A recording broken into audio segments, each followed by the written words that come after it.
Indépendance, tcha-tcha, tozumiye. Oti kwanza, tcha-tcha, tovakidi. J'insiste, le leadership congolais qui n'est pas actuellement à la hauteur.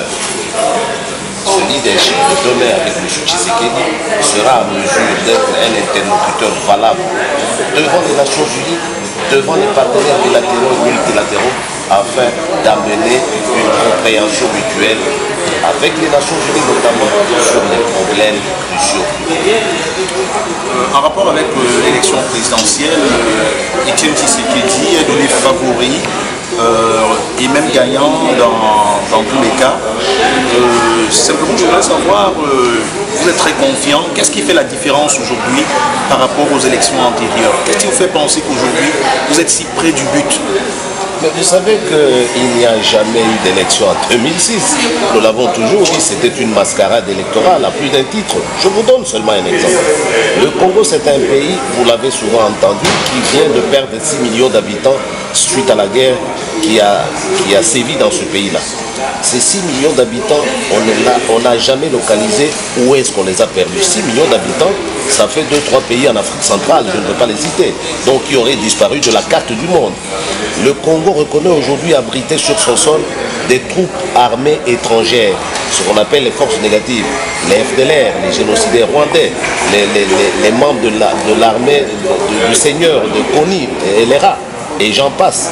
Comment pouvez-vous dire organiser des élections démocratiques, crédibles, dans un tel pays, sans avoir organisé le recensement de la population, sans même avoir identifié les nationaux? Donc ce n'était qu'une mascarade. Aujourd'hui, 5 ans plus tard, les Congolais ont compris ce qui s'est passé en 2006.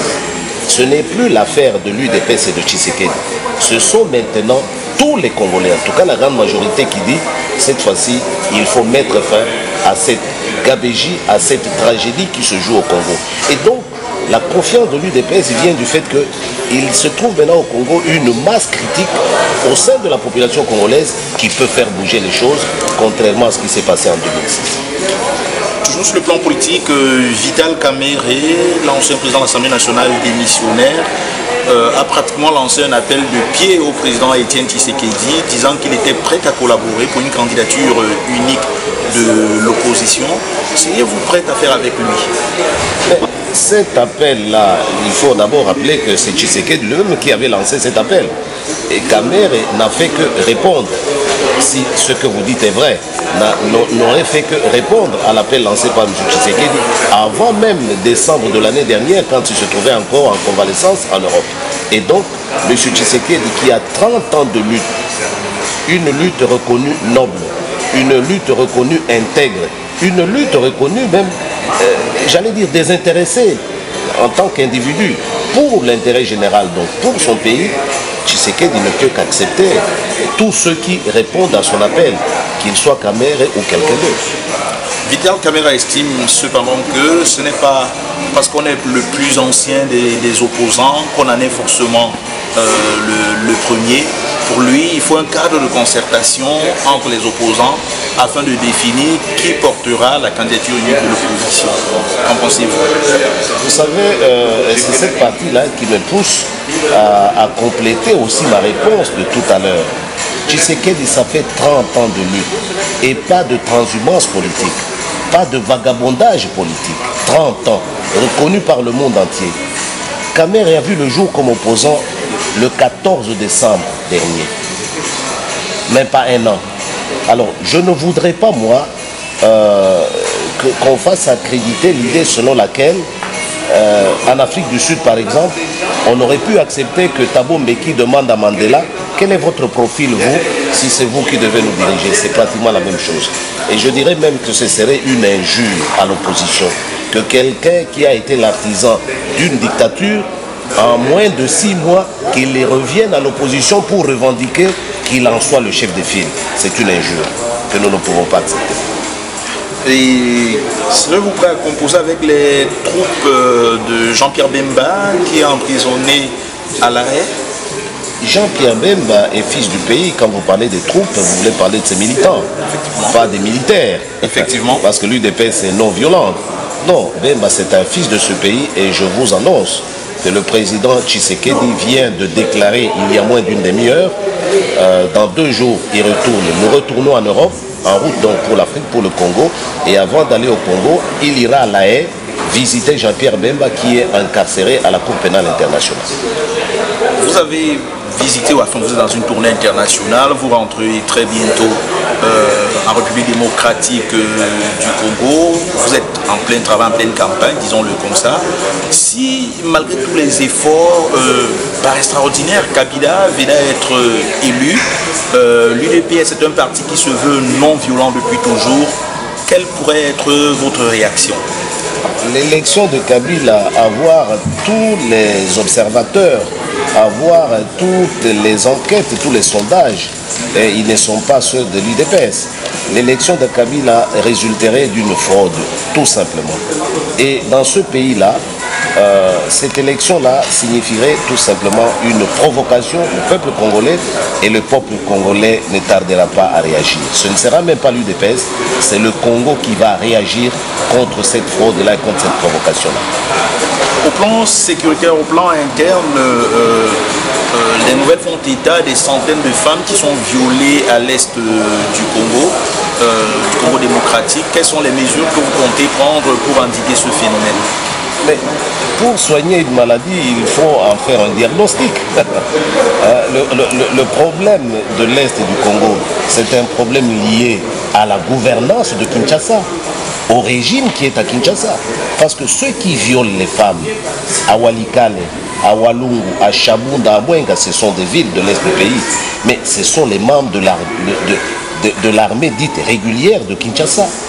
Donc vous savez que Kabila partageait avec cela l'odyssée pour conquérir le pouvoir. On les appelait les enfants soldats, les Kadogo. Ce sont ses amis, il les connaît. Et si lui ne parvient même pas à les juger, à les arrêter, donc il en est le responsable numéro 1. Et donc la solution au problème du viol des femmes à l'est du Congo, c'est une solution qui passe par la fin de l'impunité, laquelle impunité ne peut être exercée que par un pouvoir civil qui n'a rien à voir, qui n'a aucune relation avec ces seigneurs de guerre, qu'ils soient ceux qui sont à Kinshasa ou ceux qui sont restés dans la brousse. Et il n'y a que Tshisekedi qui incarne cet espoir-là, cette indépendance, ce détachement-là avec ces gens-là. C'est la raison pour laquelle nous disons l'élection de Tshisekedi signifiera déjà la solution à 60% à ce problème-là. Toujours sur le plan interne, le pillage des ressources fait partie de l'un des problèmes majeurs du Congo démocratique. Quelles sont les mesures que vous préconiserez si jamais vous êtes élu? La même chose, parce que les gens se demandent par quelle magie Kabila s'est retrouvé président de la République démocratique du Congo. Si en 2006, la communauté internationale, ou tout au moins une partie, a décidé de mettre Kabila à la tête du pays, ce n'est pas gratuit. Mais quelle est la contrepartie? C'est le siège qu'on lui a donné. Et maintenant, nous voulons mettre fin à cela. Vous vous adressez à la diaspora congolaise, mais aussi à l'ensemble des peuples africains. Pouvez-vous brièvement nous présenter vos 5 actions prioritaires lorsque vous aurez été élu? Mais vous savez que les actions prioritaires, vous parlez comme si le Congo était un pays normal. Le Congo n'est même plus un pays normal. Vous entreprendrez des actions dans un pays normal quand vous accédez au pouvoir. Mais le Congo est dans la situation de l'humanitaire. Quelques chiffres.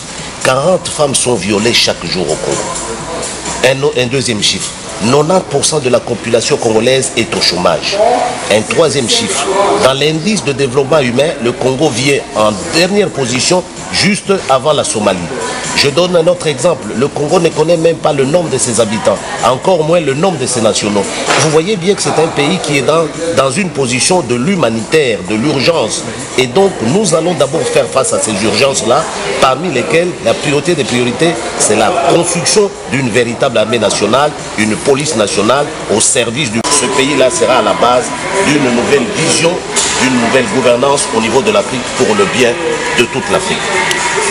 Merci M. Valentin Moubaké. Quel est votre mot de fin? Mon mot de la fin, c'est pour exhorter tous les Africains et surtout les intellectuels africains. Et quand je dis intellectuels, je ne parle pas que des universitaires. Je parle des princes de l'Église, les hommes de l'Église, quelles que soient les églises catholiques et les autres. Je suis catholique. Je parle de tous ces faiseurs d'opinion, les journalistes, les musiciens, toute cette crème africaine, d'être consciente d'une chose, l'Afrique ne se développera que avec eux.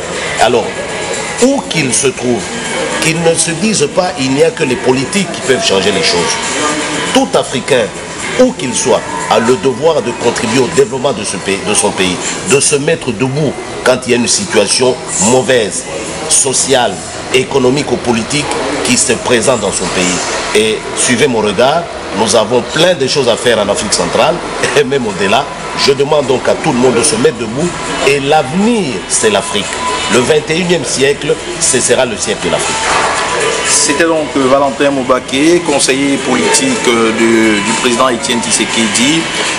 C'était au micro de Cameroun Voice. Merci d'avoir consacré un peu de votre temps à la radio panafricaine émettant depuis Montréal au Canada.